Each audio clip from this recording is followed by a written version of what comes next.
Mais uma vez, low carb é manchete em rede nacional.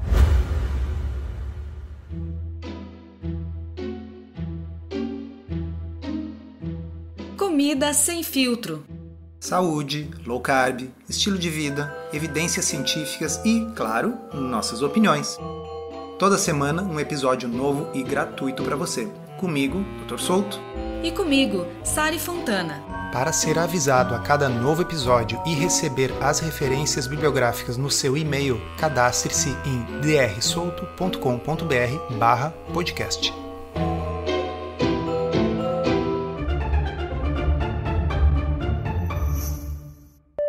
De que forma a edição consegue distorcer uma história de sucesso de uma pessoa que fez dieta low carb e emagreceu mais de 25 quilos para confundir a cabeça dos seus ouvintes?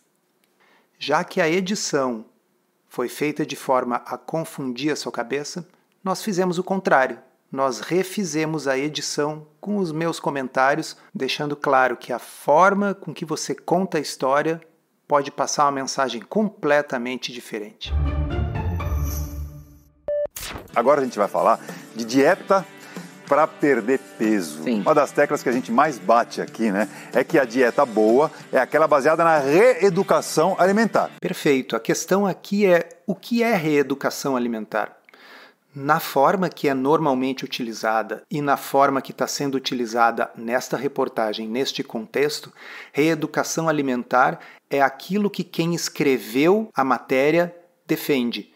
E o que os outros defendem é radical. Na verdade, o que deveria definir aquilo que é adequado ou não para fazer são os estudos, os ensaios clínicos randomizados, saber se a coisa funciona e tem embasamento científico. Então, muito cuidado, pessoal, quando vocês ouvirem isso. O que deveria ser feito é uma reeducação alimentar. Na verdade, qualquer alteração em que você ensine a pessoa uma forma eficaz ou de perder peso, ou de reverter diabetes, ou de melhorar a resistência à insulina, qualquer uma dessas coisas é, por definição, reeducação alimentar. Mas vamos adiante. Mas as pessoas querem perder peso rápido e acabam fazendo o quê? Apelando para aquelas dietas de moda que tem aos montes. Loucuras, né? Não é?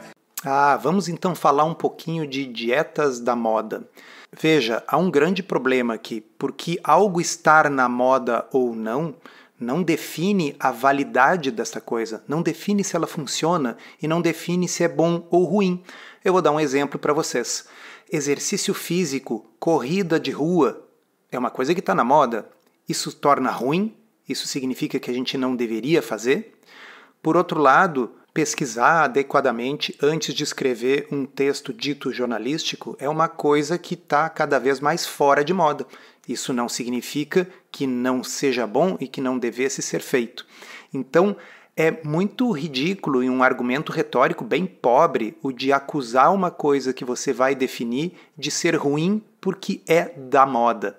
Bem, e agora o programa vai diretamente ao ponto, acusando o low carb de ser uma destas dietas da moda. Com vocês o áudio. E uma delas, que você já deve ter ouvido falar, é a dieta com baixos teores de carboidratos, que a turma também chama de low carb.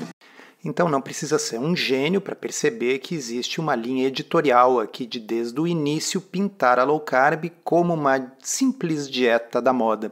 E aí eu me pergunto, por que será que a Associação Americana do Diabetes, em 2019, colocou o low carb como uma das estratégias nutricionais padrão no manejo dessa patologia, inclusive deixando claro que é a estratégia nutricional que permite a maior redução da hemoglobina glicada, juntamente com a diminuição da quantidade de medicamentos. Por que será que não tem dieta da lua lá, ou dieta do ovo, ou dieta do HCG, ou enemas de café, ou sucos verdes? Não, curiosamente, a Associação Americana do Diabetes e posteriormente a Associação Europeia e a do Reino Unido e a do Canadá e da Austrália escolheram a low carb. Será que é porque eles escolheram aleatoriamente uma dieta da moda para recomendar como uma das estratégias padrão? Não, é porque existem mais de 60 ensaios clínicos randomizados na literatura revisada por pares, mostrando que uma abordagem low carb é segura, eficaz e eficiente. Então, Não, pessoal, não é mais uma dietinha da moda. Desculpa aí quem escreveu esse texto. Agora, cuidado se você é sensível ao sentimento de vergonha alheia, porque vem coisas difíceis pela frente. Então, gente, essa dieta low carb é levada a extremos. E além de tirar da mesa os clássicos doces, pães e massas feitas com farinha refinada, são cortados também legumes, frutas. Cortados legumes? Em que mundo essas pessoas vivem? Na low carb se consome legumes livremente, inclusive é muito comum os pacientes dizerem que nunca comeram tantos legumes antes. Quanto a frutas, dependendo da situação, se é um paciente com diabetes de difícil controle, a gente vai sim optar por frutas com menos açúcar, mas aí você não corta, você substitui abacate, coco, morango, mirtilo, framboesa, amora, kiwi, tem uma série de frutas de baixo açúcar que são consumidos. E não custa lembrar que, do ponto de vista botânico, muito daquilo que nós consideramos legumes, na realidade são frutas. Coisas como chuchu, berinjela, abobrinha, pimentão, pepino, tudo isso é fruta. Não haverá falta de frutas e, portanto, de nenhum nutriente que esteja presente nelas em uma dieta low carb bem formulada. Então, mais uma vez, vergonha alheia. Desculpa, ouvintes, mas a gente tem que mostrar certas coisas para vocês. Bom, agora eles vão dizer que essa low carb é muito assustadora, pode causar muitos problemas, mas o que eles salientam é a carbofobia. Pode causar, claro, muitos problemas. E um deles, tem até nome, que é a carbofobia. Já ouviu falar? Sobre carbofobia, nós vamos falar mais adiante ainda nesse episódio. Mas o próximo passo de quem escreveu a matéria é empregar a linguagem de forma a denegrir o assunto, a denegrir a low carb. E como é que a gente faz isso? A gente poderia dizer, e nós vamos agora falar sobre uma pessoa que seguiu a estratégia low carb com sucesso por 2 anos. Mas reparem como que eles fazem. Eles não falam assim, eles falam que essa pessoa fez a tal de low carb, tal dieta. O que a gente vai mostrar agora a história da Josimara. Foram 2 anos fazendo essa tal dieta low carb. E agora começa uma série de coisas interessantes, porque a pessoa, na realidade, fez a low carb, gostou da low carb, teve e está tendo sucesso com a low carb, mas a reportagem tem como objetivo denegrir a estratégia. Olha que interessante como é que é feito. A primeira coisa é dizer, ela se acostumou com essa dieta, o que significa que é uma coisa que é possível a pessoa estabelecer até como um estilo de vida, mas em seguida a apresentadora diz assim, tão restritiva. Pois é, ela se acostumou a essa dieta tão restritiva. Reparem que esse tipo de linguagem é empregada para falar mal da restrição com a qual quem escreveu a matéria não concorda. Porque nós já vimos várias vezes reportagens laudando dietas veganas como sendo extremamente saudáveis e elas enfatizam o quê? Como dá para fazer com determinadas adaptações, etc., ao invés de salientar o fato de que é uma das dietas mais restritivas que existe, porque você está restringindo um grupo inteiro de alimentos, que são todos os alimentos de origem animal. Então, não, uma low carb não é tão restritiva, mas tudo depende de como que você quer pintar na sua reportagem, né?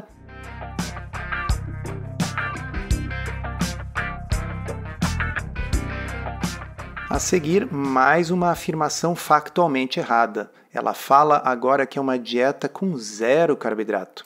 Com 0 carboidrato? Não, não tem 0 carboidrato. Primeiramente, por simplesmente não ter sido desenhada para ter 0 carboidrato e segundo, porque é virtualmente impossível fazer uma dieta com 0 carboidrato. Até mesmo ovo tem 1,6 gramas de carboidrato na forma de glicogênio na gema. O fato é que todo mundo que não mora debaixo de uma pedra sabe que numa dieta low carb são consumidos vegetais de baixo amido, saladas, legumes, frutas de pouco açúcar. Então não é 0 carboidrato. Mas esperar o quê, né? Bom, agora começa uma sequência lamentável na qual os apresentadores tentam de qualquer forma encaixar o rótulo de carbofobia na Josimar. É muito, muito interessante e a edição vai tornar isso claro para vocês. Então vamos lá, olha a carbofobia. Mas acabou percebendo que estava à beira de uma carbofobia. Vamos ver. Isso, vamos ver. Vamos ver a história da Josemar. Deve ser uma história triste de uma pessoa que tentou fazer essa dieta louca da moda por conta própria, acabou depois tendo distúrbios alimentares, bulimia e hoje está fazendo tratamento médico. Não, não é nada disso. Escutem por vocês mesmos. Fui fazer a dieta low carb, né? Eu eliminei ele da minha vida por 2 anos, mais ou menos. Porque eu cheguei a pesar quase 90 quilos. Eu engravidei, acabei tendo um ganho muito grande de peso. Então a Josemar restringiu os carboidratos por 2 anos depois que ela tinha ganho muito peso durante a gestação. E o que será que aconteceu? Coisas horríveis? Vamos ver o que a Josemar nos disse que aconteceu com esta intervenção. Com esse esforço, você já perdeu quantos quilos? Mais de 25 quilos. Peraí, então, na verdade, o que a reportagem está nos mostrando é que uma estratégia low carb pode ser utilizada para perder mais de 25 quilos e ser mantida por 2 anos? Quer dizer que é uma coisa boa? Não, mas não pode parecer boa, porque editorialmente já no início ficou bem claro que tinha que ser ruim. Como é que a gente resolve isso do ponto de vista do jornalista? Ah, tive uma ideia. Vamos fazer perguntas aleatórias para ela. Quando ela disser alguma coisa que a gente pode pensar e colocar, a gente coloca. Por exemplo, o que acontece quando depois de ficar bastante tempo sem comer pão, ela come pão? Ela se sente estufada e tal. Mas e se nós chamássemos isso de um problema de saúde? Você chegou a ter problema de saúde por isso? Se eu comia um pão, dava aquela sensação de pesada no estômago, eu tinha um mal-estar. De fato, depois da pessoa fazer uma estratégia alimentar de comida de verdade, focada em peixe, carne, frango, saladas, legumes, ovos, a pessoa perde 25 quilos ou mais, e o efeito colateral dela é que quando ela come aquilo que ela não deveria comer, porque foi justamente a retirada que ajudou a perder o peso, ela sente um peso no estômago. É um baita problema de saúde, segundo a reportagem, né? Mas não era só isso. Tinha coisas muito piores. Por exemplo... E não era só isso. Participar de festas, encontros familiares, confraternizações com amigos também se tornou difícil para Josemar. Ok, e eu pergunto, isso é específico da abordagem low carb? Vamos supor que ela estivesse fazendo uma dieta, entre aspas, balanceada. Entre aspas, uma reeducação alimentar, que consiste em comer os mesmos alimentos que ela vinha comendo antes, só que menos, menor quantidade, restrição calórica. Será que festas e encontros familiares não seriam uma dificuldade?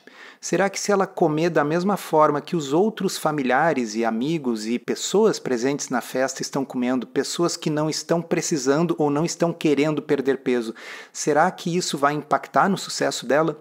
Será que ela teria perdido 25 quilos se ela estivesse comendo nos encontros familiares e nas festas as mesmas coisas que as outras pessoas estavam comendo? É lógico que exceções são possíveis e, com certeza, eu garanto para vocês que em 2 anos alguma exceção houve. Deve ter tido alguma festa onde ela comeu e depois no outro dia voltou para sua dieta normal. Porque o que garante sucesso não é seguir rigidamente uma estratégia todos os dias da sua vida. É ter uma estratégia que você adota como estilo de vida e fazer com que as exceções sejam apenas exceções. Então é praticamente uma coisa cruel você jogar na cara das pessoas a dificuldade que elas vão ter em adotar uma estratégia que no longo prazo vai ter sucesso. Sim, as reuniões familiares e as festas são um desafio para qualquer pessoa que esteja seguindo qualquer estratégia de perda de peso. Eu repito, qualquer estratégia.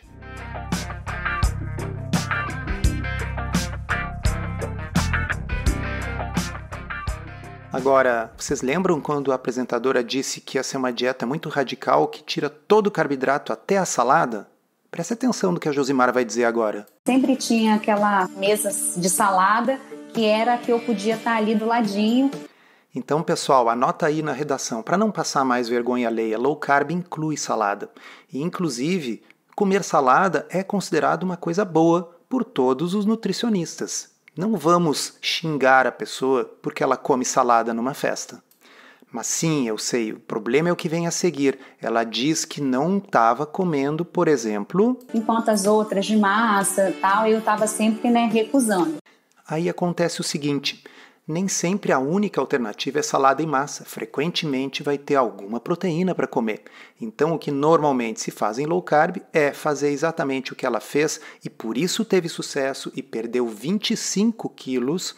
Ela evita aquelas coisas que vão desfavorecer a perda de peso e opta pelas coisas que fecham mais com o seu plano alimentar. Isso é para ser uma coisa ruim? É sério isso? Se vocês estivessem falando sobre exercício, iam estar dizendo, olha que ridículo, enquanto as pessoas estão sentadas no sofá, tá aí a pessoa saindo para correr na rua, tá aí a pessoa saindo para fazer exercício, olha que antissocial, porque não fica com todo mundo vendo TV e comendo pipoca. Então assim, pessoal, por que quando vai falar sobre um caso de sucesso de uma estratégia alimentar, ao invés de salientar isso para estimular as pessoas a adotarem hábitos mais saudáveis, você mostra, nossa, como é difícil, né? Francamente. E agora a coisa segue. A seguir, o jornalista coloca palavras na boca da entrevistada, querendo que ela diga que estava, nossa, quase ficando maluca com essa estratégia. Vamos ver como é que isso se desenvolve. Teve situações que você pensou assim, pô, tô exagerando, tô ficando maluca? Olha que interessante, a resposta dela, embora induzida pelo jornalista no sentido de aspas maluquice, é uma coisa que a maioria de nós faz e que inclusive é recomendável. Todas as diretrizes sugerem que as pessoas cozinhem mais, descasquem mais e desembalem menos, façam mais comida de verdade e, para aqueles de nós que não possuem uma cozinheira, uma empregada doméstica, sim, é comum que a gente faça comida no fim de semana para a semana. Isso, na minha visão, nunca foi maluquice. Realmente eu achava que eu estava ficando maluca quando no final de semana eu passava o meu sábado e o domingo na cozinha, fazendo as marmitas da semana. Certamente há um pouco de hipérbole narrativa. Ela mesma admite mais adiante que era um dia só. Eu procuro gastar um dia com isso. Como, aliás, a maioria de nós. Interessante que a mesma emissora tem um programa muito bom chamado Cozinha Prática, com Rita Lobo, que exalta justamente que nós devemos nos dedicar mais a cozinhar, a preparar os próprios alimentos. E não vamos esquecer que o próprio programa onde esta reportagem foi rodada é um programa que se baseia muito em culinária. Então, que problema tem a pessoa, uma vez por semana, se dedicar a cozinhar aquilo que vai consumir durante a semana? Isso é a rotina não de quem faz low carb, isso é a rotina da maioria das pessoas que não tem uma cozinheira ou uma empregada doméstica. Bem, mas temos que voltar ao programa. E lembrem, o programa quer mostrar que isso não é uma coisa sustentável, que isso é uma dieta da moda, super restritiva. Então ele pergunta, tá, mas você agora começou a comer carboidratos de novo, né? Depois você foi recolocando o carboidrato na sua dieta? Numa segunda fase eu fui recolocando o carboidrato, mas de forma bem leve, né? Que é como se faz. Uma dieta não fica very low carb necessariamente para o resto da vida. Uma vez atingido um objetivo, a gente faz uma reintrodução lenta e gradual. Sabe quem é que ensinou isso? O Dr. Atkins. O Atkins, em 1972, no seu livro, já explicava que uma vez atingido o objetivo, deve-se passar por uma fase de manutenção, na qual a gente introduz lentamente para ver se não começa a ganhar o peso de novo, carboidratos que não sejam os piores, que não seja açúcar, que não seja farinha. Isso segue sendo low carb.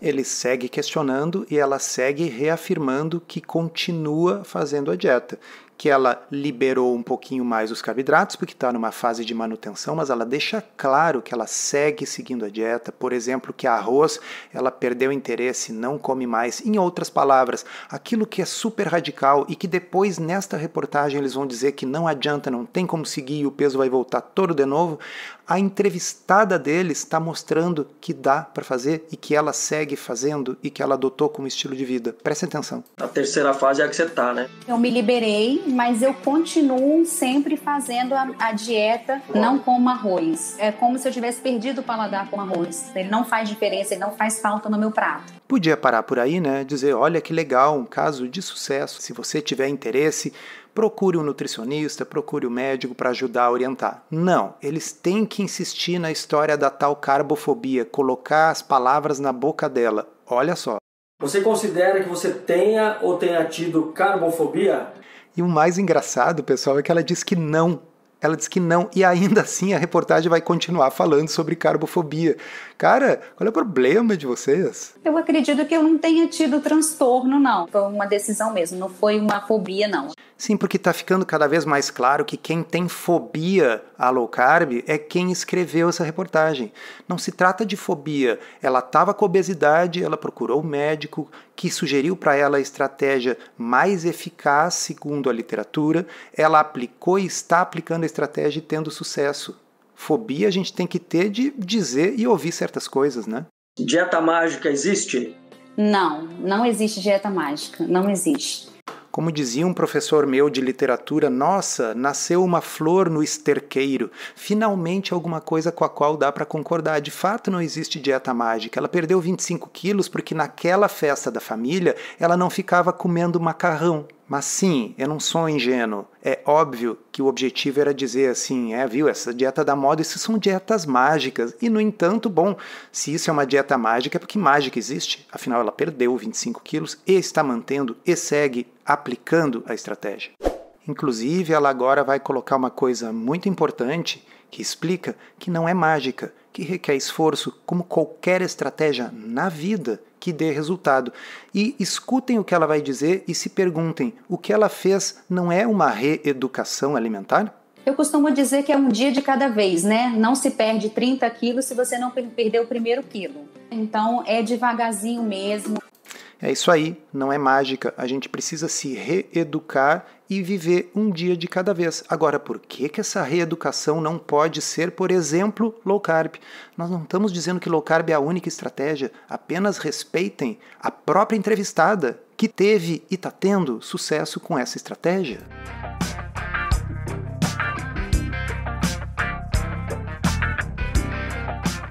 Bem, como vocês sabem, um dos motivos pelos quais low carb é interessante é porque é uma estratégia em que a pessoa não passa fome e que pode sim ser muito gostoso. A pessoa pode gostar de comer as coisas que fazem parte da low carb.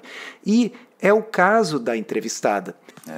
Isso aí. Ainda bem que a Josimara gosta do que ela come, né? E o jornalista poderia salientar isso e estaria maravilhoso. Mas não, uma das piores incontinências é a incontinência verbal. Tinha que falar o que vem a seguir, né? Mas não dá para ficar escravo dessa alimentação assim tão restritiva. E aí quando você acha que não podia piorar, quando você acha que, putz, a mulher acabou de dizer que gosta da alimentação dela, que está tendo resultado, vem o comentário mais escroto de toda a reportagem. Desculpa, não tem outra palavra. Escutem isso. Mas você viu como ela sorriu assim, né? Quando falou que já comeu alguns doces, muda tudo, né? Eu vou me furtar de falar um palavrão, mas vocês pensem no palavrão. Digam em voz alta agora. Vamos imaginar que a gente estivesse falando sobre alcoolismo e que estivéssemos falando de uma pessoa que está sóbria há 2 anos e uma apresentadora fizesse com um sorrisinho sardônico a observação, mas você viu o sorrisinho que ele deu quando pensou numa cachaçinha, né? Cara, que tipo de gente faz esse comentário?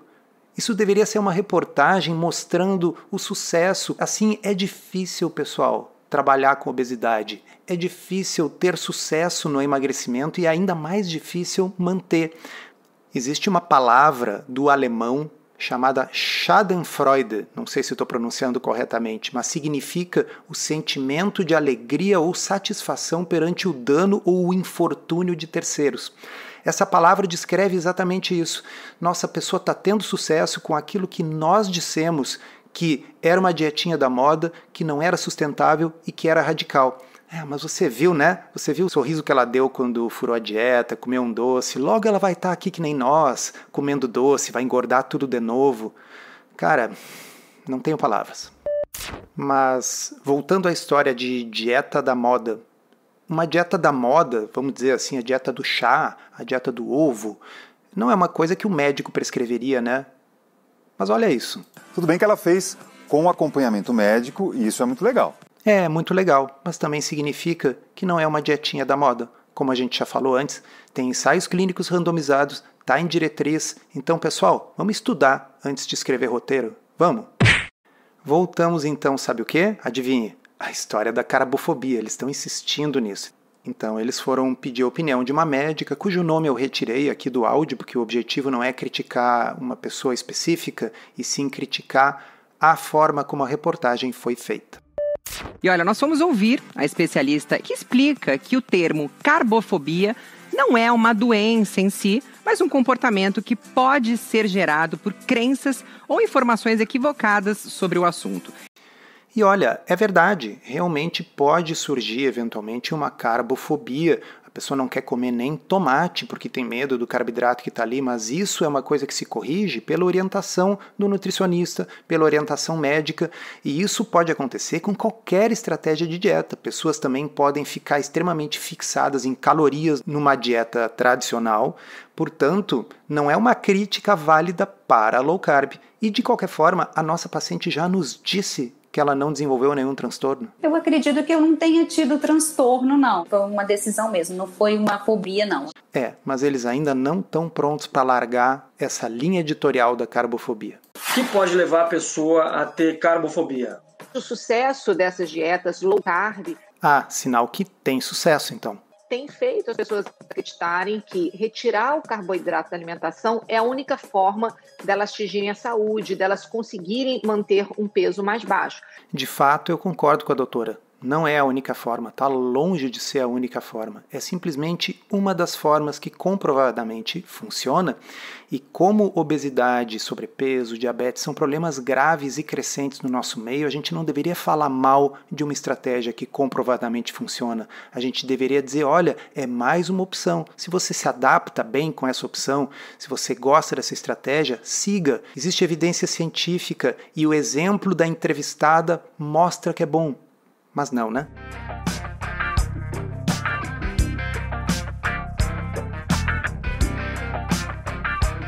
Agora, pessoal, infelizmente o que vem a seguir nessa reportagem é grave porque é erro factual. É de fato errado do ponto de vista científico. Tem coisas sobre as quais se pode debater, tem outras que são erradas. E o que vai ser dito aqui é profundamente errado. E aqui a reportagem fez muito, muito mal para a saúde das pessoas. Quais são os riscos da pessoa adotar uma dieta dessa? Carboidratos, eles são fundamentais na composição dos nossos músculos. Não, eles não são.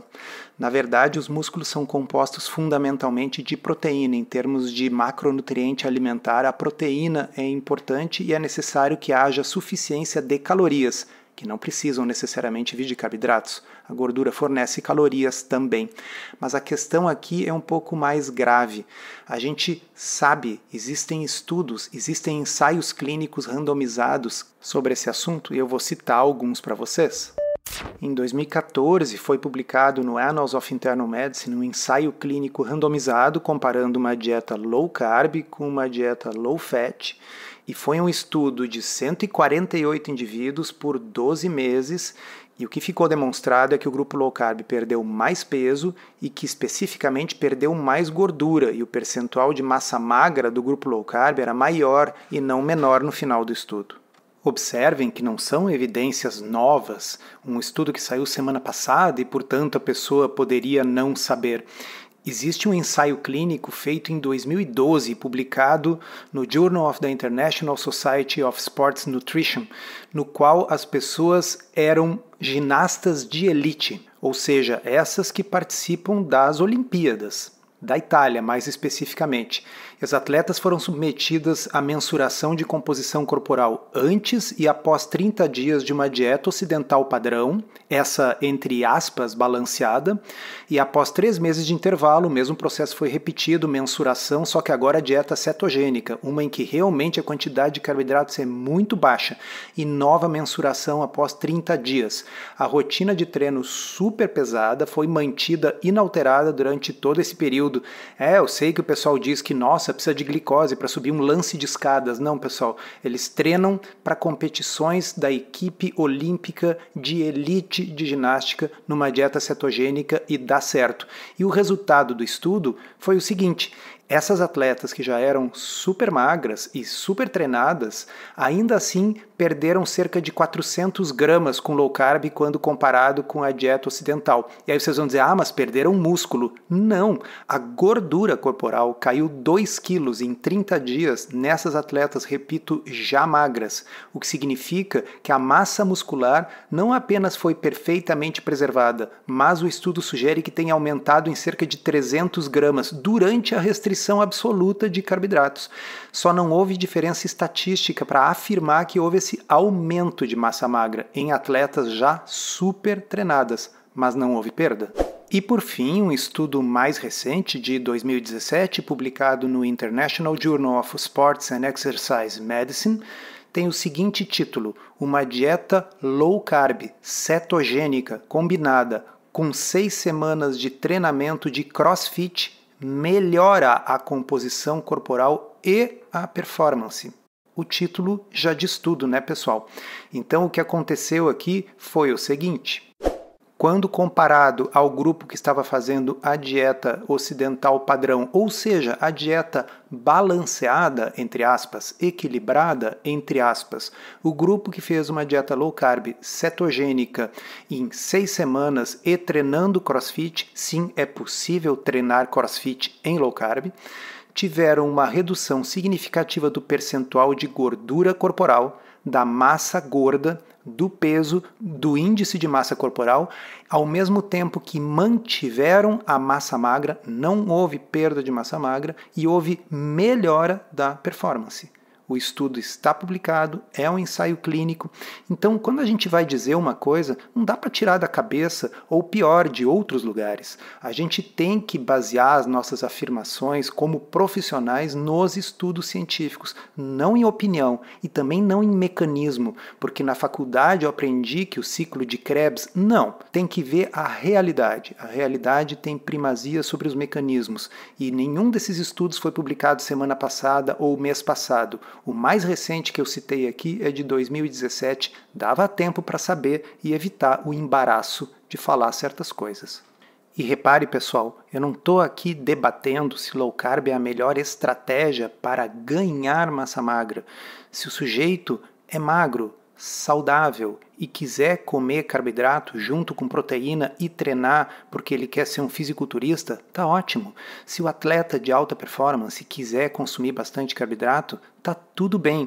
O que é errado, é misleading, é falso, é ir para a televisão dizer que uma dieta pobre em carboidratos vai provocar perda de músculo, vai provocar sarcopenia, que é uma perda grave de músculo.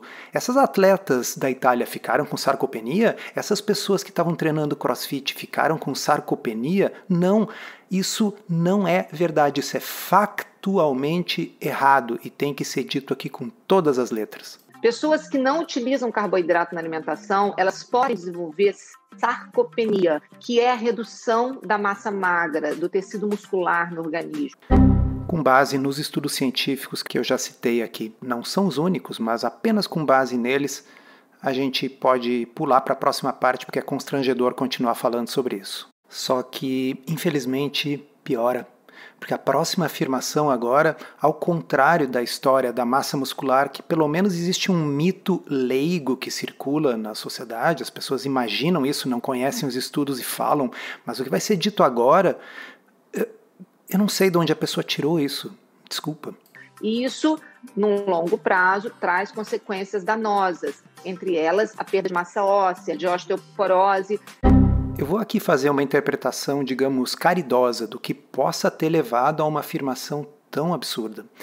Talvez seja referência às dietas cetogênicas 4:1, ou seja, com 4 de gordura para 1 de proteína, que se fazia antigamente para a epilepsia infantil no início do século XX. Hoje em dia, a Johns Hopkins, que é a universidade que mais estuda e aplica isso, utiliza uma coisa chamada Atkins modificada, que tem uma quantidade maior de proteína, que tem uma quantidade menor de gordura, e a gente não tem esse tipo de problema. Mas naquelas dietas cetogênicas terapêuticas, que não tem nada que ver com a low carb para emagrecimento, mas nada, naquelas, as crianças que eram submetidas a essa terapia, às vezes tinham problemas de desmineralização óssea, problemas de crescimento. Isso aí não tem nada que ver com low carb para emagrecimento, e a literatura está cheia de estudos mostrando que não. Existe um consenso da Sociedade Americana de Osteoporose que mostra que, por exemplo, dietas altas em proteína não tem nenhuma relação com perda de massa óssea. Pelo contrário, há a sugestão de que quanto mais proteína você consome, melhor para os ossos, porque osso não é feito só de cálcio, osso é feito de proteína, de colágeno também. Então, talvez ela tenha também essa visão equivocada, antiga, de que uma dieta low carb vai alterar o pH do seu sangue. Spoiler, não altera. Não confundir com cetoacidose diabética, que é uma doença por falta de insulina, em que o nome já diz existe uma acidose. Na cetose nutricional não existe acidose, não existe perda de massa óssea. Isso está documentado nos ensaios clínicos. Aliás, o maior fator de risco para perda de massa óssea, para osteopenia, osteoporose, é a obesidade, aquilo que se combate, aquilo que a entrevistada do programa resolveu fazendo uma dieta low carb. Ela perdeu de 25 a 30 quilos, ela diminuiu o seu risco de osteoporose. Como nós já vimos, não há perda de massa muscular. Então, eu não posso ficar quieto ouvindo esse tipo de coisa. Foi nesse ponto que eu disse, não, nós vamos ter que fazer uma edição comentada do podcast, porque tem coisas que não dá para deixar assim.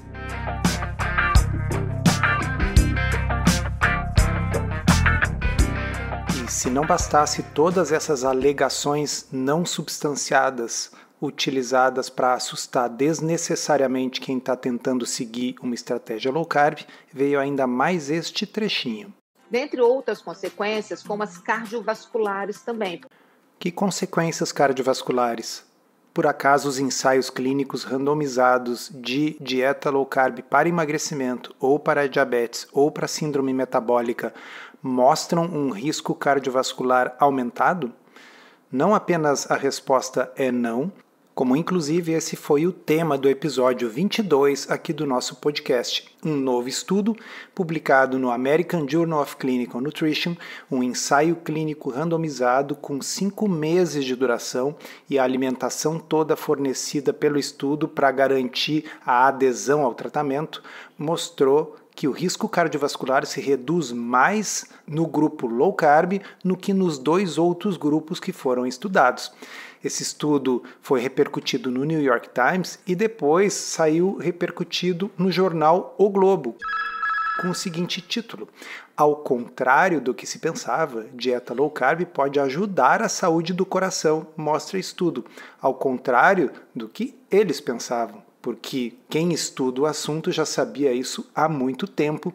Afinal, você comer uma dieta baseada em peixe, ave, carne, frutas, saladas, legumes, laticínios, evitando açúcar, pão, massa, biscoito e alimentos processados, de que forma isso poderia não ser bom para o coração? É uma questão tão óbvia, é um truísmo, mas enfim, se alguém quiser ver o ensaio clínico randomizado, a referência está no podcast número 22. E se você quer emagrecer com estratégias bem fundamentadas cientificamente que não colocam a sua saúde em risco, ao contrário do que diz essa matéria da TV, você pode se inscrever no Desafio Retomada. É um programa online de 14 dias que começa depois do carnaval com a nossa supervisão. Dê uma conferida em drsolto.com.br/retomada. Mas depois de falar todas essas coisas sobre low carb, o programa diz o seguinte: O que a gente está falando aqui não é de dieta low carb, com baixo conteúdo de carboidrato. Ah, tá, porque eu tinha entendido que uns minutos atrás o próprio programa tinha falado que low carb causava perda de massa muscular, sarcopenia, osteopenia, osteoporose e problemas no coração, ou seja, era basicamente a mesma coisa que consumir veneno. Ah, talvez eu tenha ouvido mal. Porque o que eles querem falar mesmo é do medo irracional associado ao consumo de carboidrato. Ah, tá, voltamos à carbofobia. E tudo bem, nós já tínhamos concordado que não faz sentido ter medo de todos os carboidratos, que realmente é diferente eu comer um tomate, é diferente eu comer uma abobrinha, é diferente eu comer um morango, que são todos carboidratos, versus eu comer uma bisnaguinha recheada com doce de leite. Então, sim, eu concordo que a carbofobia é uma coisa que não faz bem e isso é o tipo da coisa que o profissional de saúde pode conversar com seu paciente sem colocar medo em toda a população em rede nacional sobre uma estratégia cientificamente comprovada, válida, adotada por várias instituições e diretrizes mundiais e que a própria paciente entrevistada pelo programa faz com sucesso. Mas vocês já não estão sentindo um pouco de saudade daquela linguagem que o jornalista faz para dizer que a dieta é ruim? Lembra chamar de dieta da moda, esse tipo de coisa? Tem mais uma agora, vamos lá, vamos ouvir. Doutora, o que você tem a dizer para quem está neste momento fazendo uma dieta radical ou está pensando em fazer uma dieta radical? E o que seria uma dieta radical? A dieta da sopa? Com certeza. A dieta do HCG, aquela que tem 500 calorias por dia, quem sabe uma dieta exclusivamente de shakes, que inclusive foi repercutido favoravelmente na imprensa, na BBC Brasil, no Globo, que uma dieta de shakes por 3 a 5 meses com 800 calorias por dia era a mais nova alternativa para colocar o diabetes em remissão. Eu acho uma dieta de shakes bem radical. Agora, poder comer carne, peixe, frango, salada, ovos e laticínios à vontade é tão radical assim? Será que a Associação Americana do Diabetes adotou como uma das suas estratégias padrão uma dieta radical? Mas claro, pessoal, o truque é esse, chama de radical porque aí parece feio. Mas enfim, pelo menos funciona, né? As dietas radicais, elas não funcionam. Não funcionam? Com esse esforço, você já perdeu quantos quilos? Mais de 25 quilos. Parafraseando Mark Twain, como é ruim, né, quando a realidade se intromete na nossa teoria tão bonita. Podiam pelo menos ter escolhido para entrevistar uma pessoa que não teve sucesso com a estratégia. Mas é que a maioria tem, né? Já sei. É que uma dieta muito radical, ela até pode funcionar no início, mas o quê? A pessoa não vai conseguir fazer isso no médio e longo prazo, não é isso, doutora? As dietas radicais, elas não funcionam no médio e longo prazo. Certamente não dá para ficar comendo só sopa por 1 ou 2 anos, mas e a tal dieta super radical da low carb? Foram 2 anos fazendo dieta low carb. Mas eu continuo sempre fazendo a dieta não como arroz. É como se eu tivesse perdido o paladar com arroz. Ele não faz diferença, ele não faz falta no meu prato. Eu não sei vocês, mas 2 anos tendo perdido quase 30 quilos e depois disso continuar a manter, me parece pelo menos médio ao longo prazo, não é mesmo? Mas lembram do Schadenfreude, da palavra aquela que significa torcer pela desgraça alheia? Pois é. Em algum momento isso vai terminar e você vai voltar para o mesmo peso. Fazendo uma interpretação caridosa dessa frase, o que dá para dizer é o seguinte, isso é verdade, mas isso é verdade com toda e qualquer intervenção que produza perda de peso. Não é fácil manejar a obesidade, não é simples. Existe um mecanismo homeostático complexo no corpo que tenta trazer a pessoa de volta para o sobrepeso, para o set point, para aquele peso maior que ela já teve. Então, sim, quando você compara diferentes estratégias, quando você compara uma dieta low carb com uma dieta de restrição calórica pura e simples, num primeiro momento a low carb é melhor, porque ela é mais eficaz, mas com o passar do tempo as curvas vão convergindo, porque as pessoas nos 2 braços da dieta controle e da low carb vão deixando de fazer. A média das pessoas tende a deixar de fazer. Então, sim, é verdade que a tendência é o peso voltar, mas isso não é porque a low carb é radical, isso é porque o peso tende a voltar, não importa qual a estratégia que você use.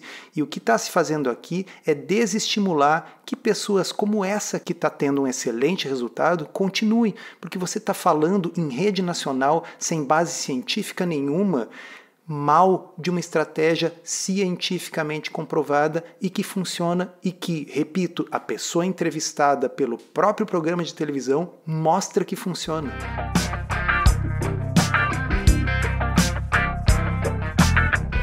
Mas, felizmente, o programa nos oferece uma grande epifania, uma descoberta que mereceria o Prêmio Nobel de Medicina 2023, uma solução para o fato de que a maioria das dietas falha com o tempo. Qual é essa solução revolucionária? Então, o ideal são dietas equilibradas, onde a gente vai ter todos os grupos alimentares, proteínas, carboidratos e gorduras, em proporções reduzidas. Ah, entendi. Equilibrado, eu suponho que seja a mesma coisa que balanceado. Ou seja, será que ela está se referindo a proporções iguais, equilibradas, balanceadas de tudo? 33% de carboidrato, 33% de proteína e 33% de gordura? Não, acho que não, porque isso seria uma dieta low carb, né? Então ela deve estar falando de 60% de carboidratos e 15% de proteína e um pouquinho de gordura, porque por algum motivo as pessoas que falam que defendem uma dieta equilibrada e balanceada defendem uma estratégia que é praticamente 2/3 carboidrato e um pouquinho do resto.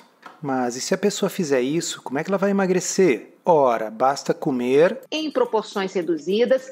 Ou seja, o que está se propondo é que a pessoa coma uma proporção de carboidratos, proteínas e gordura semelhante ao que todo mundo come, que é o que ela comia antes, que é o que a levou à situação de obesidade e sobrepeso, só que coma menos. É comer as mesmas coisas que ela usou para engordar, porém menos. E a fome? O que a gente faz com a fome?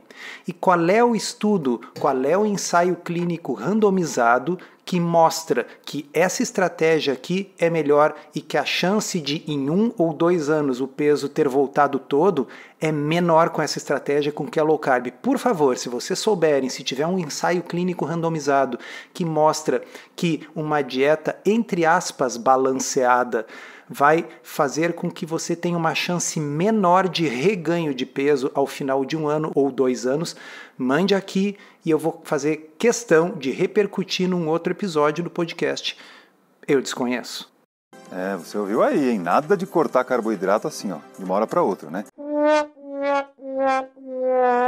Não, na verdade eu não ouvi nada disso. O que eu ouvi foi uma entrevista com uma pessoa que fez uma dieta low carb porque estava com obesidade, que perdeu 25 a 30 quilos em 2 anos com acompanhamento médico, que segue fazendo low carb até o momento e segue tendo sucesso. E depois eu ouvi uma série de absurdos tentando justificar por que as pessoas não deveriam fazer algo que não apenas a entrevistada deles mostrou que funciona, mas que tem 60 ensaios clínicos randomizados embasando. Então, não, eu não ouvi aí nada que justifique esse tipo de baboseira. Como perceber que a pessoa está entrando em carbofobia? Ai meu Deus, que saco, eles só pensam nisso. Mas enfim, eu já conheci pacientes com carbofobia. Eu já atendi uma pessoa que tinha medo de tomar um comprimido de Tilenol porque ela viu na bula que tinha amido no comprimido de Tilenol. Puxa vida, o comprimido inteiro deve pesar 1 grama. Obviamente essa pessoa estava equivocada no sentido de que não precisa ter este nível de carbofobia. Bom, é a minha função como profissional de saúde orientá-la e não é a função de um programa em rede nacional assustar as pessoas com esse tipo de besteira. Isso é coisa para consultório. Mas vamos ouvir o que mais ele diz. E as dicas, vocês vão ver, que conferem assim exatamente com o que a Josimara, lembra da Josimara? Com o que a Josimara falou pra gente agora há pouco.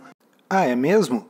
Ô Josimar, você teve carbofobia? Eu acredito que eu não tenha tido transtorno, não. Foi uma decisão mesmo, não foi uma fobia, não.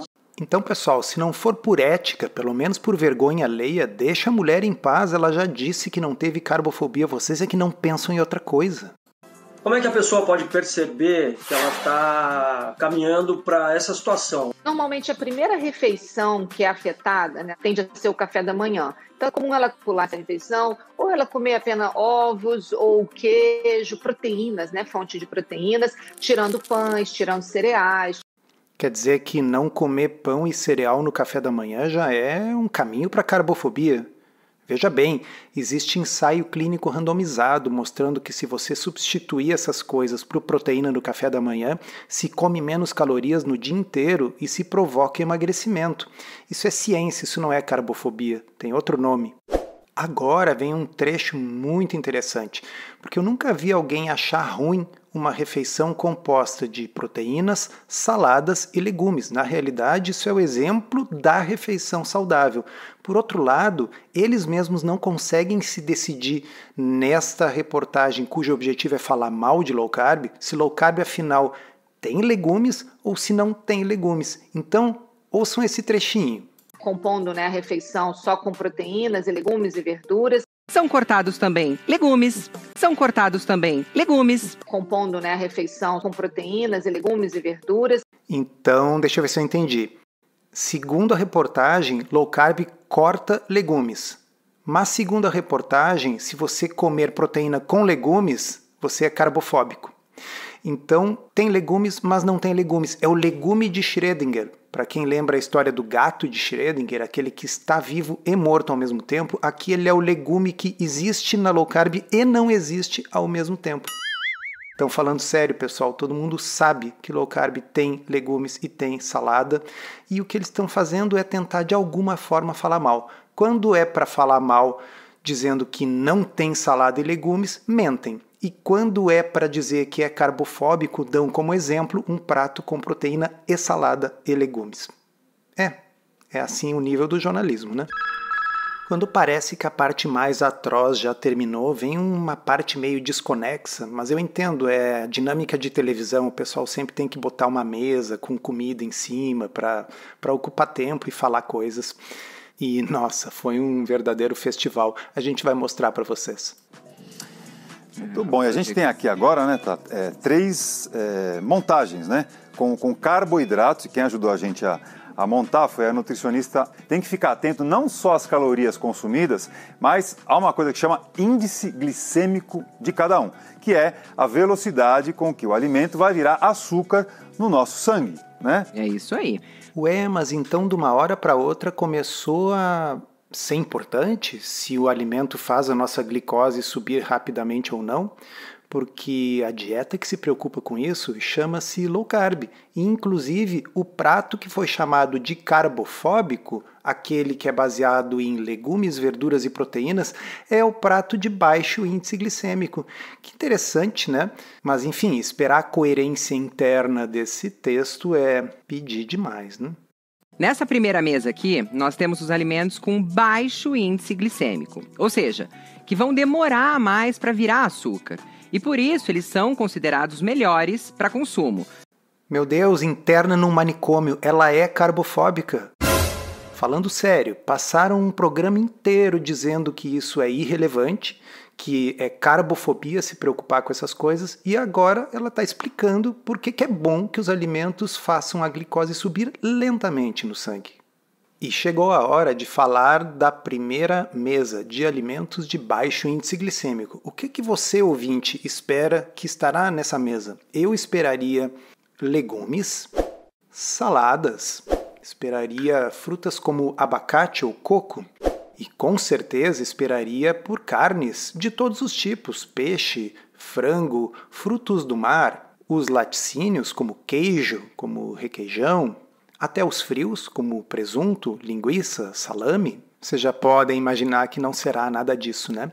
Deixa eu dar um background para vocês. O índice glicêmico do açúcar de mesa, é 65. Por que não é 100? O índice glicêmico 100 é o índice do amido puro, da glicose pura. Então, se você pegar uma batata cozida, ela tem um índice glicêmico de quase 100. Por quê? Porque ela é praticamente só amido e água. Já o açúcar, ele é 50% glicose e 50% frutose. A frutose refinada, no contexto do açúcar, faz mal para o fígado, gera resistência à insulina e esteatose, mas a frutose não eleva a glicose no sangue, ela eleva a frutose no sangue. Portanto, o índice glicêmico do açúcar é 65. Então, guardem isso. Se uma coisa for próxima ou superior a 65, tem um impacto glicêmico maior do que o açúcar branco refinado do açucareiro. Aí temos aqui maçã. Índice 54, não é baixo. Arroz integral. Como é que é? Índice 87. Arroz integral é uma bomba glicêmica. Jamais seria baixo. Batata doce. Índice 85. Quem fez isso está brincando. Feijão. Nossa, que alívio. Finalmente uma coisa que tem um índice em torno de 30. Iogurte e banana. Iogurte natural é super baixo, 15 a 20 o índice glicêmico, mas banana é próximo de 60. Já aqui na segunda mesa, nós temos os alimentos de médio índice glicêmico. Aí temos aqui mamão papaya, aveia. Aveia que tem índice 57, sendo que o açúcar é 65. Biscoito polvilho. Biscoito de polvilho? Fala sério! Nem tem como achar o índice glicêmico disso, eu não encontrei. Mas o fato é, polvilho é amido puro. E um biscoito de polvilho deve ter um índice glicêmico no mínimo acima de 80 ou 85, mas no mínimo. E arroz branco, gente. Aí tem gente que pensa assim, nossa, macarrão e arroz branco. Pois é, tem muita gente que condena, né? Mas tá aqui nesse médio, né? Índice glicêmico. Porque a gente acha que é alto. Pois. Sabe por que muita gente acha que é alto? Porque é alto. Arroz branco tem índice glicêmico 80. Não é médio nem aqui nem na China. Mas enfim, o papel e a tela da televisão aceitam qualquer coisa mesmo, né? Pois é. Né? Macarrão tem... Arroz branco?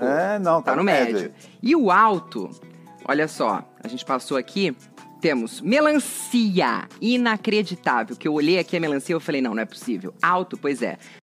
Pois é, e é justamente por isso que o conceito de índice glicêmico é extremamente inútil na formulação de uma dieta low carb. Porque o índice glicêmico, ele diz o quanto que vai elevar a sua glicose se você comer 50 ou 75 gramas de glicose na forma daquele alimento. Então, isso significa comer um pão, mas significa comer uma quantidade absurda de melancia, porque a melancia tem muita água. Para você comer 50 gramas de carboidrato na forma de melancia, tem que comer muita melancia. Então a gente diz que o pão tem uma carga glicêmica alta e um índice glicêmico alto, enquanto a melancia tem um índice glicêmico alto e uma carga glicêmica baixa. Mas é muito querer que um programa seja informativo do ponto de vista científico, né? Então, vamos adiante porque tem mais coisa interessante ainda. Eu não vou tocar para vocês toda a parte do alto índice glicêmico, eu só quero chamar a atenção para uma coisinha. Olha aqui. Dá para acreditar? Não, a melancia ali realmente foi, acho que a grande surpresa. A pessoa pensa, vou tomar um suco de fruta, aqui, né? Um suco de melão, saudável. Não, tá lá no alto também índice glicêmico. E mais uma vez surge aqui o paradoxo de um programa todo dedicado a falar mal de low carb e que agora está sugerindo que comer melancia seja um problema porque o índice glicêmico da melancia é alto. Mas eles não acham que isso tudo é carbofobia? E cá entre nós, pessoal, para uma pessoa que está fazendo low carb, comer uns pedacinhos de melancia de sobremesa não é um problema, justamente porque a carga glicêmica é baixa. Eu acho que o que fica dessa história é o seguinte, né? Você tem que ter cuidado ao fazer qualquer tipo de dieta. Sim. Eu acho que o que fica dessa história é que você tem que ter cuidado com a dieta de informações que você consome. Porque realmente, no que tange à nutrição, o que aparece na imprensa é, em geral, lamentável. É um fenômeno sociológico a ser estudado, eu sempre digo.